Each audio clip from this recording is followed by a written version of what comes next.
Hello children, how are you all? I hope you all are doing well. So today 5th class children, I will teach social studies, a new lesson in social studies, lesson number 3. The name of the lesson is early phase of nationalist movement.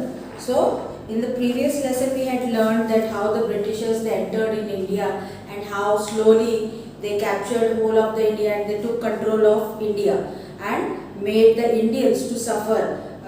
So in this lesson we learn how the Indians they revolted, they protested back that they didn't want the Britishers to be in India. They wanted the Britishers out of India. So in which way they protested the Britishers we'll learn in this lesson. Okay, so let's start the lesson. The revolt of 1857 was the first attempt of Indians towards independence against the British rule. The revolt inspired many Indians. People started realizing that the British government deliberately worked towards making India poor and backward. They felt the need for an organization that would help in educating Indians against the policies of the British. In this chapter, we will study about the beginning of nationalist movement and the formation of Indian National Congress. So, as we had learned in our previous lesson that the Britishers how they entered in India and how they took control of India. So in this lesson we will learn how the Indians they started to protest against the Britishers. So the revolt of 1857 was the first attempt of the Indian towards independence. So slowly the Indians they had started to revolt, they protest against the meaning of revolt is protest అంటే తునీకరించడం అంటే దాని వాళ్ళకి వద్దనుకుంటాము. ఓకేనా? So బ్రిటిషర్స్ని Indians వద్దనుకున్నారు. So ఆ వద్దనుకున్న ప్రాసెస్లో వాళ్ళు నెమ్మదిగా బ్రిటిషర్స్ని ప్రొటెస్ట్ చేసుకుంటాం స్టార్ట్ చేశారు. అంటే నెమ్మదిగా వాళ్ళని అంటే వాళ్ళు చెప్పిని చేయకుండా అలా స్టార్ట్ చేశారు. వాళ్ళు నెమ్మదిగా చిన్న మూమెంట్. సో ఈ ప్రాసెస్లో ఇండియన్స్కి ఏమనిపించిందంటే వాళ్ళకు ఒక ఆర్గనైజేషన్ లాంటిది ఉండాలి, ఒక గ్రూప్ ఆఫ్ పీపుల్ ఉండాలి. ఆర్గనైజేషన్ అంటే గ్రూప్ ఆఫ్ పీపుల్ అంటే కొంతమంది లీడర్స్ ఉండాలి వాళ్ళని లీడ్ చేయడానికి. అంటే బ్రిటిషర్స్ని ఈ ఇండియా నుంచి ఎలాగ బయట తీసి పడేయాలి అది ఒక ప్లాన్ చెప్పి వాళ్ళని లీడ్ చేసే వాళ్ళు కొంతమంది ఉండాలి. సో దాన్ని ఒక ఆర్గనైజేషన్ కింద వాళ్ళు స్టార్ట్ చేశారు. So they felt that the need of an organization that would be educating Indians against the policy of the Britishers. So వాళ్ళు ఏమనుకున్నారంటే ఒక ఆర్గనైజేషన్ ఉంటే దాంట్లో కొంతమంది లీడర్స్ ఉంటే వాళ్ళు మమ్మల్ని ఇండియన్స్ని లీడ్ చేస్తారు, ప్లాన్స్ ఇస్తారు కదా, ఎలా ప్రాసెస్ ఎలా చేస్తే వాళ్ళు కరెక్ట్గా వాళ్ళకి దెబ్బ పడుతుంది, వాళ్ళు వెళ్ళిపోతారు అంటే అలా ప్లాన్ చేసే వాళ్ళు కొంతమంది ఉంటారు. కొంతమంది లీడర్స్ ఉంటే వాళ్ళకి బాగుంటుంది, ఒక ఆర్గనైజేషన్ ఉంటే వాళ్ళకి బాగుంటుంది. సో ఈ చాప్టర్లో అలాంటి ఆర్గనైజేషన్ గురించి మనము తెలుసుకుందాం. Rise of Indian nationalism. So Indian nationalism ఎలాగా ఎదిగింది, ఎలా స్టార్ట్ అయింది అది మనము తెలుసుకుందాం. In the second half of the 19th century, a wave of reform movements took place in India. Many educated Indians fought against social evils that existed in the Indian society such as sati, caste system, child marriage and female infanticide. Some of these reformers were Rajaram Mohan Roy, Ishwar Chandra Vidyasagar, Swami Dayanand Saraswati and Swami Vivekanand. So నెమ్మదిగా కొంతమంది start అయ్యారు. అంటే ఏదో విధంగా protest చేయడం అంటే కొంతమంది educated people ఉంటారు కదా, బాగా చదువుకున్న వాళ్ళకి అనిపించింది అంటే ఈ కాస్ట్ సిస్టము, ఈ సతీ సిస్టము, ఈ చైల్డ్ మ్యారేజ్, ఫీమేల్ ఇన్ఫెంటిసైడ్ ఇలాంటిది. చైల్డ్ మ్యారేజ్ అంటే చిన్నప్పుడే మ్యారేజ్ చేసేయటం. సతీ అంటే ఏంటి? సతీ అంటే ఇప్పుడు ఒక వైఫ్కి వాళ్ళ హస్బెండ్ చనిపోతే ఆ వైఫ్ని హిందూస్ శవాన్ని అది అంటించేస్తారు కదా, కాల్ చేస్తారు కదా, బూట్ చేస్తారు. సో ఆ సతీ సిస్టంలో ఏం చేసేవారంటే హస్బెండ్ శవంతో వైఫ్ కూడా దాని మీద కాలిపోవాలని, దాంట్లోనే తన ప్రాణాలు వదిలేయాలని, దాంట్లోనే అంటే అలైవ్గా తను బర్న్ అయిపోవాలని, చనిపోకుండానే. సో అది సతీ సిస్టమ్. దెన్ కాస్ట్ సిస్టమ్ అంటే మీ కాస్ట్ పెద్దది, నా కాస్ట్ చిన్నది అలాంటిది. కాస్ట్ ఫీలింగ్ ఎక్కువ ఉండేది, అప్పుడు బాగా ఎక్కువ ఉండేది. ఇప్పుడు కొంతమంది అది చేస్తారు, కానీ ఇప్పుడు ఉన్నట్టు కాదు. అప్పుడు చాలా ఎక్కువ ఉండేది, అసలు అలా నిలబడినిచ్చేవారు కాదు, అంత అలా ఉండేది కాస్ట్ సిస్టమ్. తక్కువ జాతి వాళ్ళని అసలు అలాగా నీడ కూడా పడినిచ్చేవారు కాదు అలాగా. అండ్ ఫీమేల్ ఇన్ఫాంటిసైడ్ అంటే ఫీమేల్, అప్పుడు ఆడపిల్ల పుడితే వాళ్ళకి ఏదో చాలా పెద్ద బాధలా అనిపించేది. సో అప్పుడు ఏం చేసేవారంటే ఫీమేల్స్ పుట్టినప్పుడు, ఆడపిల్ల పుట్టినప్పుడు పుట్టిన వెంటనే ఆ పాపని చంపేసేవారు. సో దాన్ని ఫీమేల్ ఇన్ఫాంటిసైడ్ అని అంటారు. సో చాలా దారుణమైన రూల్స్ ఉంది. సో ఈ రూల్స్ అన్నీ అగేన్స్ట్గా దాన్ని ప్రొటెస్ట్ చేస్తాకి ఎవరెవరు స్టార్ట్ చేశారు మూమెంట్స్? రాజారాం మోహన్ రాయ్, ఈశ్వర్ చంద్ర విద్యాసాగర్, స్వామి దయానంద్ సరస్వతి, స్వామి వివేకానంద్, వీళ్ళు నలుగురు స్టార్ట్ అయ్యారు. అంటే ఈ కాస్ట్ సిస్టము, చైల్డ్ మ్యారేజు, ఈ సతీ సిస్టము, దెన్ ఫీమేల్ ఇన్ఫాంటిసైడ్, ఇవన్నీ మన ఇండియాలో తగ్గాలి. ఇది బ్రిటిషర్స్ చేయలేదు, ఇది మనకు ఉన్నవే, ఈ ఉన్నవే మనకి ఇది ఇండియాలో ఆల్రెడీ ఉన్నాయి. బ్రిటిషర్స్ రాకముందు నుంచే ఈ సిస్టమ్స్ అన్నీ ఉన్నాయి.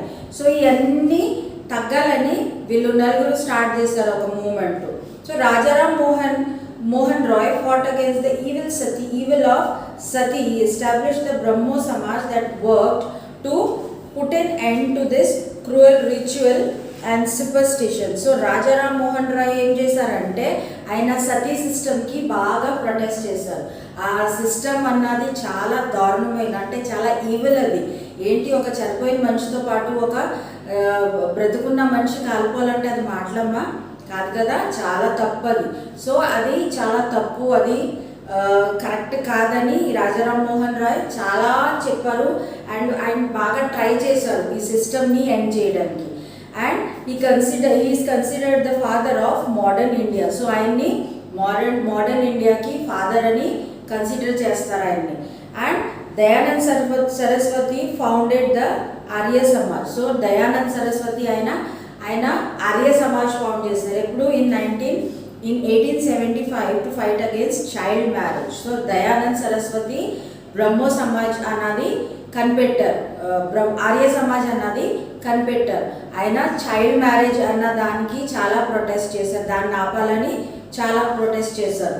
Eshwar Chandra Vidyasagar worked hard to get the widow remarriage legalized. So Ishwar Chandra Vidyasagar ఆయన ఏం చేశారంటే, ఇప్పుడు యంగ్ ఏజ్లోనే హస్బెండ్ చనిపోతే విడోస్ ఉంటారు కదమ్మా, ఇంకా వాళ్ళకి చాలా లైఫ్ ఉంటుంది కదా ముందు ముందు, ఆ లైఫ్ లాంగ్ వాళ్ళు ఒకలే బతకాలంటే చాలా బాధ. సో అలాంటి వాళ్ళకి బాగా యంగ్ ఏజ్లో ఉన్న విడోస్కి మళ్ళీ రీమ్యారేజ్ జరగాలంటే అది అప్పుడు చాలా తప్పు అనుకునేవారు. ఇంక భర్త చనిపోతే ఇంకా లైఫ్ లాంగ్ అలా ఉండవలసిందే అని అనేవారు. కానీ ఈశ్వర్ చంద్ర విద్యాసాగర్ ఏం చేశారంటే ఈ సిస్టమ్ని మానేయాలి, విడో రీమ్యారేజ్ జరగాలి. విడో రీమ్యారేజ్ అంటే యంగ్ ఏజ్లో ఉన్న వాళ్ళకి మళ్ళీ మ్యారేజ్ జరగాలి, వాళ్ళ లైఫ్ మళ్ళీ స్టార్ట్ అవ్వాలి అని ఆయన బాగా ఫైట్ చేశారు. And he established many schools for girls also. So Ishwar Chandra Vidyasagar అన్నది చైల్డ్ విడో రీమ్యారేజ్ అండ్ అంటే గర్ల్స్ని పైకి రావాలని చేశారు వాళ్ళు. సో అప్పుడు పాత టైంలో ఆడపిల్ల అంటే ఇంట్లోనే ఉండాలి, ఇంట్లో పనులే చేసుకోవాలి, స్కూల్కి వెళ్ళకూడదు, పెళ్ళి తక్కువ టైంలోనే చిన్న వయసులోనే పెళ్ళిళ్ళు చేసేసి మళ్ళీ ఆ టైంలో భర్త చనిపోతే ఇంకా అలాగే ఉండిపోవాలని ఉండి మనకి సిస్టమ్స్. సో ఆ సిస్టమ్ మానాలని, ఆడపిల్లలు కూడా చదువుకోవాలి, వాళ్ళకి విడో రీమ్యారేజ్ ఒకవేళ భర్త చనిపోతే యంగ్ ఏజ్లో వాళ్ళకి మళ్ళీ పెళ్లి జరగాలని, వాళ్ళ లైఫ్ మళ్ళీ కొనసాగాలని ఆయన చాలా ఇది చేశారు, చాలా ఫైట్ చేశారు ఆయన. And Swami Vivekanand also worked hard and educated people against the caste system. So Swami Vivekanand ఏంటి, ఆయన కాస్ట్ సిస్టమ్ గురించి బాగా ఫైట్ చేశారంటే ఈ కాస్ట్ ఫీలింగ్ అన్నది తగ్గాలని ఆయన చాలా ఫైట్ చేశారు ఆయన. Then formation of the Indian National Congress. So Indian National Congress అన్నది ఎలా స్టార్ట్ అయింది, ఎప్పుడు స్టార్ట్ అయింది? Okay, so let's see this. The dissatisfaction of the educated Indians combined with the support of some English men like A.O. Hume led to the formation of Indian National Congress. So ఈ చదువుకున్న వాళ్ళు ఇప్పుడు వీళ్ళు మనం మాట్లాడుకున్నాం చూడండి, రాజారాం మోహన్ రాయ్, ఈశ్వర్ చంద్ర విద్యాసాగర్, సరస్వతి, స్వామి Vivekanand, then Dayanand Saraswati, వీళ్ళు బాగా చదువుకున్న వాళ్ళు. సో వీళ్ళకి తెలిసేది ఏంటి డిఫరెన్స్ అన్నది. సో చదువుకోలేని వాళ్ళు, పాతకాలం వాళ్ళు ఉంటారు, వాళ్ళు వీళ్ళు వ్యూస్ తోటి మ్యాచ్ అయ్యి కాదు. బట్ కొంతమంది బ్రిటిషర్స్ ఉండేవారు, మంచి వాళ్ళు ఉండేవారు, వాళ్ళు కొంతమంది ఇంగ్లీష్ మ్యాన్ ఉండేవారు. సో వాళ్ళకి వీళ్ళకున్న ఫీలింగ్స్, వీళ్ళకున్న ఒపీనియన్, వీళ్ళకున్న పాయింట్స్ అర్థమయ్యేది, వాళ్ళు వీళ్ళని సపోర్ట్ చేసేవారు. సో వీళ్ళు ఈ దయానంద్ సరస్వతి, ఈశ్వర్ చంద్ర విద్యాసాగర్ ఇలాంటి వాళ్ళు అందరూ కలిసి ఇండియన్ నేషనల్ కాంగ్రెస్ అన్నది స్టార్ట్ చేశారు. ఆయన వాళ్ళు ఎస్టాబ్లిష్ చేశారు. మనకు ఒక ఆర్గనైజేషన్ ఉండాలి, మనం ఇలాంటి దానికి ప్రొటెస్ట్ చేయాలంటే కలిసికట్టుగా చేయాలి, మనము కలిసికట్టుగా యునైటెడ్గా ఉంటేనే మన వల్ల జరుగుతుంది అని అనుకుని వాళ్ళు ఇండియన్ నేషనల్ కాంగ్రెస్ అన్నది స్టార్ట్ చేశారు. So the first meeting of the Indian National Congress was held at Mumbai. The main objective for establishing the Indian National Congress was to promote national unity and safeguard the social political rights of the Indians. So first Indian National Congress movement meeting ఎక్కడ జరిగిందంటే ముంబైలో జరిగింది. And ఆ మీటింగ్లో main point ఏంటంటే మనం అందరము యునైటెడ్గా ఉండాలని, and social political rights, Indian social political rights అంటే సోషల్ అంటే సోషల్గా ఒక ఇండియన్స్కి అంటే ఇప్పుడు ఒక కంట్రీ ఉన్నదంటే సోషల్గా కొన్ని రైట్స్ ఉంటాయి ప్రతి కంట్రీలో. సో అది ఇండియాలో బాగా తక్కువగా పాటించేవారు. సో ఆ రైట్స్ అన్నీ ఇండియన్స్ తెలుసుకోవాలని, పొలిటికల్గా మన ఇండియా పరిస్థితి బాగుపడాలని ఆ Indian National Congress meeting, first మీటింగ్లో ఇవన్నీ వాళ్ళు సెట్ చేసుకున్నారు. అంటే ఈ పాయింట్స్ అన్నీ వాళ్ళు అనుకున్నారు ఇలా ఇలా చేయాలని. Okay, then some of the prominent leaders of Indian National Congress included Badruddin Tayabji, Firoz Shah Mehta, Dadabhai Naoroji, Gopal Krishna Gokhale, W.C. Banerjee, Surendranath Banerjee. So వీళ్ళందరూ ఏంటి, నెమ్మదిగా ఇండియన్ నేషనల్ కాంగ్రెస్లో చాలామంది లీడర్స్ చేరుకున్నారు. సో వీళ్ళందరూ కూడా చేరుకున్నారు. నెమ్మదిగా గ్రూపు పెద్దది, ఆ ఆర్గనైజేషన్ పెద్దది అవుతూ ఉన్నది. Within the Congress, there were two common groups holding different ideologies towards the Britishers. They were moderates and radicals. So Indian National Congress లో కూడా రెండు రకాల మనుషులు ఉండాలి. ఏంటంటే ఒకరు మోడరేట్స్ అండ్ ఇంకొకరు రాడికల్స్. టూ గ్రూప్స్ లాగా ఉండాలి. ఆ ఇండియన్ నేషనల్ కాంగ్రెస్లో కూడా టూ గ్రూప్స్ లాగా ఫామ్ అయ్యారు.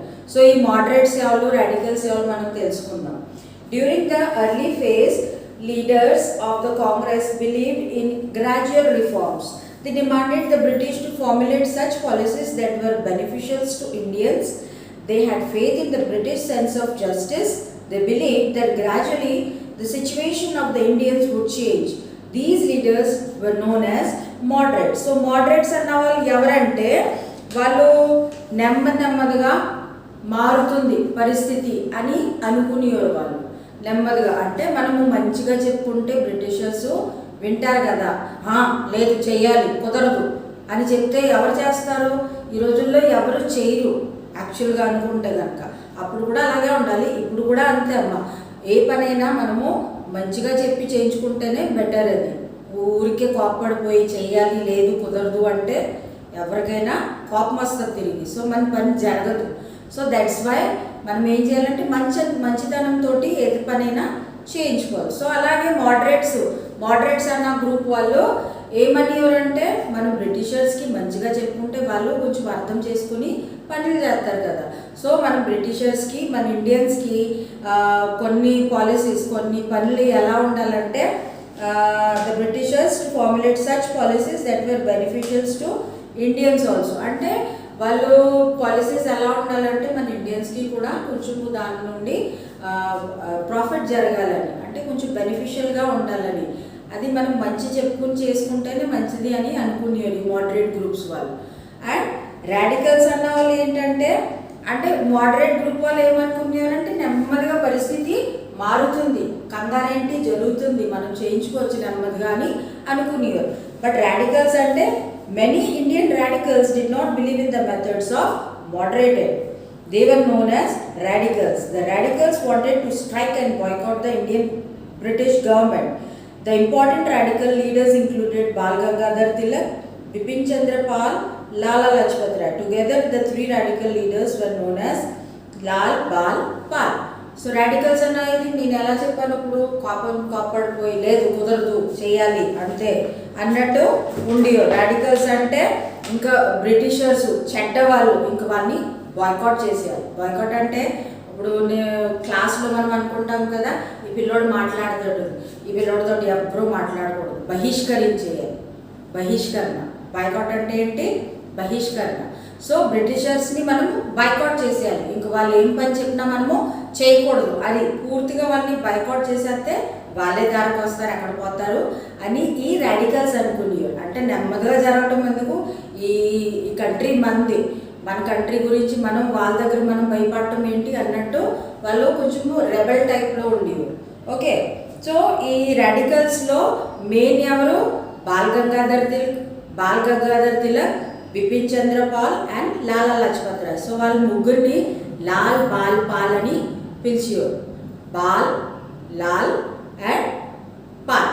Okay, so the famous line freedom is my right, birthright and I shall have it was coined by Tilak. So freedom is my birthright and I shall have it అన్నది ఒక famous line Bal Gangadhar Tilak గారు అన్నారు.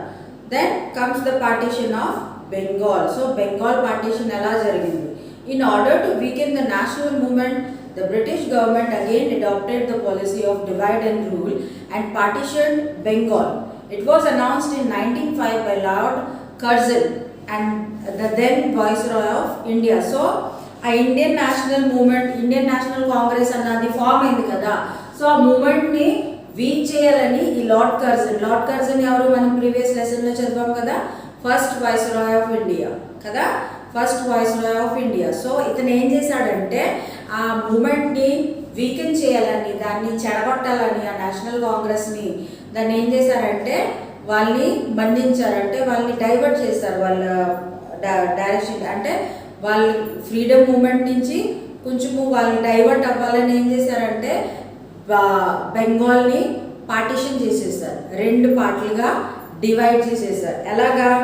The main objective of this partition was to create a rift between the Hindus and the Muslims. So, ఈ partition అవటం వల్ల Hindus Muslims మధ్యన గొడవలు జరగాలని ఆ పాయింట్ ఆఫ్ వ్యూ తోటి లార్డ్ కర్జన్ పార్టీషన్ చేశారు బెంగాల్ని. So who had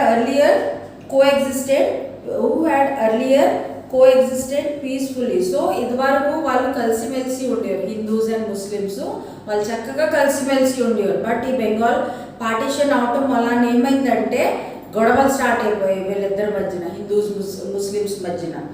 The partition was done in such a manner that one side had a majority of Muslim population while the other side had the majority of Hindu population. So హిందూస్ని ఒక పక్క, ముస్లిమ్స్ని ఒక పక్క ఉండేటట్టు partition చేసేసారు.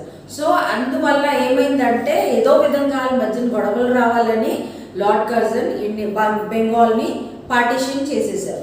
Okay, Swadeshi and boycott movements. The partition of Bengal resulted in countrywide protest in 1905. In 1905, the Indian National Congress launched the Swadeshi and boycott movements to protest against the partition of Bengal. Indians were asked to boycott British goods and use India-made or Swadeshi goods. The British clothes were burned at many places. So Bengal partition అవటం వల్ల national Indian Congress ఏం చేసిందంటే British వాళ్ళు తయారు చేసే బట్టలు కానీ సామాన్ కానీ ఏదైనా వాళ్ళు తయారు చేసింది ఏమైనా మనము బహిష్కరించేయాలి. వాళ్ళు ఆ బెంగాల్ పార్టీషన్ని ప్రొటెస్ట్ దాని అగేన్స్ట్గా దాన్ని ప్రొటెస్ట్ చేయడానికి ఈ స్వదేశీ మూమెంట్, ఈ బాయ్కాట్ మూమెంట్ స్టార్ట్ చేశారు ఇండియన్స్. ఏంటి? బ్రిటిష్ వాళ్ళు తయారు చేసిన బట్టలు, బుక్కులు, సామాన్ ఏదైనా వాళ్ళు కాల్చివేసేసారు. సో అలా చేశారు వాళ్ళు, అంటే బాయ్కాట్ చేసేసారు బ్రిటిష్ ఫారెన్ గుడ్స్ని. Women and students also participated in the movement. This movement slowly spread from Bengal to other parts of the country. So slowly మొత్తం ఇండియా అంతా ఈ బాయ్కాట్ మూమెంట్ అన్నది స్ప్రెడ్ అయిపోయింది. దాంట్లో ఉమెన్, చిల్డ్రన్, మెన్ అందరూ participate చేసి వాళ్ళకున్న ఫారెన్ గుడ్స్, బట్టలు ఏంటి, బుక్స్ ఏంటి, సామాన్ ఏదైనా ఫారెన్ నుంచి తెచ్చుకున్నాయి అన్నీ వాళ్ళు కాల్చి పాడేసేసారు. సో నెమ్మదిగా ఇది ఇండియా అంతా స్ప్రెడ్ అయింది ఈ మూమెంట్ అన్నది. Although it took 6 years, the partition of Bengal was finally revoked in 1911. The British tried to suppress the protest but were unable to contain the protest and finally relented by uniting Bengal. So, ఈ protest అన్నది 6-7 years జరిగింది ఈ foreign గుడ్స్ని బహిష్కరించడం. So దానివల్ల ఏమైందంటే foreigners ఆ ప్రొటెస్ట్ని ఆపలేక ఏం చేశారంటే బెంగాల్ని మళ్ళీ యునైట్ చేసేసారు. సో బెంగాల్ పార్టిషన్ అన్నది మళ్ళీ పోయింది అండ్ వాళ్ళు మళ్ళీ కలిసిపోయారు. హిందూ ముస్లిమ్స్ అన్న వాళ్ళు మళ్ళీ కలిసిపోయారు. బెంగాల్ అన్నది మొత్తము ఒకటిగా మళ్ళీ చేరుకున్నది. Then the revolutionaries. The wave of nationalism had already spread across the country around this time. So revolutionaries, what were revolutionaries? Who were revolutionaries? So the wave of nationalism had already spread across the country around this time and was further intensified by the partition of Bengal. Many young Indians took to violence to overthrow the British. They were known as revolutionaries. They believed that the British could only be removed from India by using force. So nationalism ante entama, nationalism ante patriotism అనేది ఉంటుంది కదా. ఇప్పుడు మన రాష్ట్రీయ పాట పాడినప్పుడు మన రాష్ట్రీయ గీతం ఏదన్నా నేషనల్ మూవీస్లో సాంగ్స్ వస్తాయి కదా అమ్మ, కొన్ని పాటలు విన్నాక మనకు ఒక ఫీలింగ్ వచ్చేస్తుంది, మన ఇండియా ఎంత గ్రేటు, అబ్బా మన ఇండియా అంటే చాలా మంచి కంట్రీ అన్న ఫీలింగ్ ఒకటి ఉంటుంది చూడండి, ఆటోమేటిక్గా అది వచ్చేస్తుంది. సో అదేమవుతుందంటే దాన్ని నేషనలిజం అంటారు. అంటే మన కంట్రీ గురించి మనకున్న ప్రేమ, ఆ ఫీలింగ్ని, ఆ భావాన్ని ఏమంటారు, నేషనలిజం అంటారు. ఓకే, మన కంట్రీయే గొప్ప, మన కంట్రీ అన్ని కంట్రీస్ కన్నా మంచిది అని మనము ఒక ఫీల్ ఉంటుంది కదా మనలో. సో దాన్నే నేషనలిజం అంటారు. సో ఈ నేషనలిజం ఫీలింగ్ అన్నది ఇప్పుడు మొత్తం ఇండియా అంతా స్ప్రెడ్ అయిపోయింది. ఎందుకైతే ఈ బెంగాల్ పార్టిషన్ అవటం వల్ల బ్రిటిషర్స్ గురించి ఇంకా హీనంగా భావం వచ్చేసింది మన ఇండియన్స్కి. అంటే ఎంత దిగజారిపోతున్నారంటే అంత దిగజారిపోతున్నారంటే డివైడ్ అండ్ రూల్ అన్న పాలసీ ఎంతలా యూజ్ చేస్తున్నారు ఆ బ్రిటిషర్స్ అన్నది ప్రతి ఒక్క ఇండియన్స్కి తెలిసిపోయింది. సో ఈ మూమెంట్లో యంగ్ బాయ్స్ ఉంటారు కదా, కుర్రోళ్ళు ఉంటారు కదమ్మా, సో వాళ్ళు కూడా ఈ ఫ్రీడమ్ మూమెంట్లో దిగారు. సో వాళ్ళు వైలెన్స్ అంటే హింసా సపోర్ట్ తీసుకుని వాళ్ళు ఫ్రీడమ్ని తీసుకుందాం, మనం బ్రిటిషర్స్ని ఎలగొట్టేద్దాం అంటే ఎంతవరకైనా వెళ్ళిపోవడానికి వాళ్ళు తయారైపోయారు. అంటే బ్రిటిషర్స్ వాళ్ళు ఏం చేశారంటే హింస అంటే ఏంటి,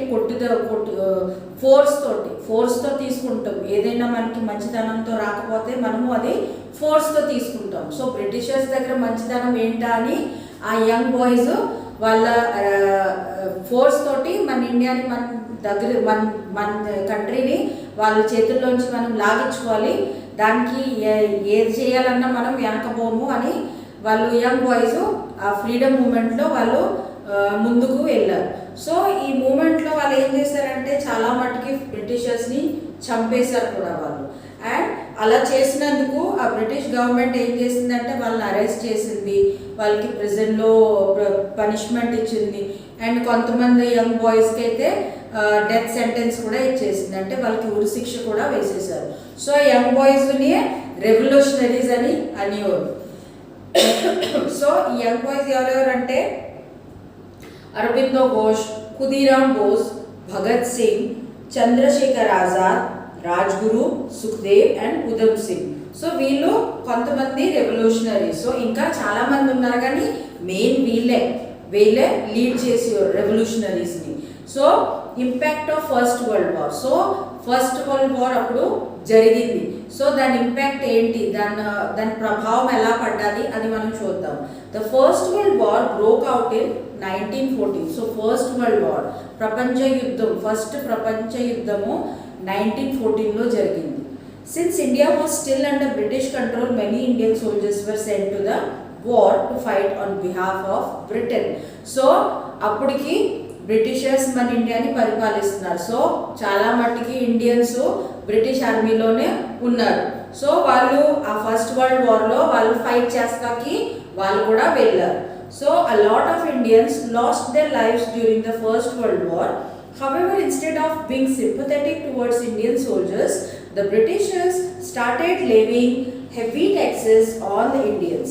Britain had incurred heavy loss during the First World War and they introduced new taxes to recover their losses. So ఈ వార్లో చాలామంది ఇండియన్స్ చనిపోయారు. సో ఇన్స్టెడ్ అంటే వాళ్ళకి సింపతి ఇవ్వటము కాకుండా బ్రిటిషర్స్ ఏం చేశారంటే వాళ్ళ మీద ఇంకా రకరకాల ట్యాక్సెస్ అంటే పన్నులు కట్టమని వాళ్ళ మీద ఫోర్స్ చేస్తున్నారు వాళ్ళని. సో ఈ ఫస్ట్ వరల్డ్ వార్లో బ్రిటన్ కంట్రీకి చాలా లాస్ వచ్చింది ఫస్ట్ వరల్డ్ వార్లో. సో ఆ లాసెస్ అన్నీ వాళ్ళకి కవర్ అవ్వాలంటే ఈ ఇండియన్స్కి ఏదో ఒక విధంగా ఏదో పన్ను కట్టమని వాళ్ళని ఫోర్స్ చేసేవాళ్ళు. Okay, so the coercive policies of British only strengthened the cause of the India's freedom, which became a reality under the leadership of Mohandas Karamchand Gandhi. So రోజు రోజుకి బ్రిటిషర్స్ వాళ్ళ చేసే పనులు, వాళ్ళు చేసే చెడ్డ పనులు ఇంకా ఎక్కువ అవుతుంది. దాని మూలాన్ని ఇండియన్స్ ఏం చేస్తున్నారంటే వాళ్ళు రోజు రోజుకి వాళ్ళ ఫ్రస్ట్రేషన్స్ కూడా వాళ్ళ మీద ఎక్కువైపోతుంది బ్రిటిషర్స్ మీద.